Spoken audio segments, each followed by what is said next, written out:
ಆಗಿದೆ.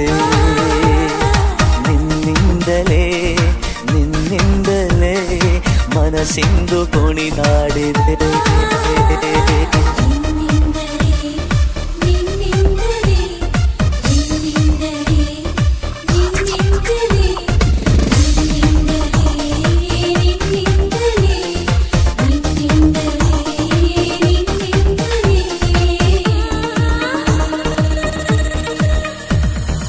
ഇരുളಲ್ಲಿ ಜ್ವರದಂತೆ ಕಾಡೀಗ ಹಾಯಾಗಿ ನಿಂತಿರುವೆ ಸರಿಯೇನು, ಬೇಕಂತಲೇ ಮಾಡಿ ಏನೋ ಮೂಡಿ ಇನ್ನೆಲ್ಲೋ ನೋಡುವ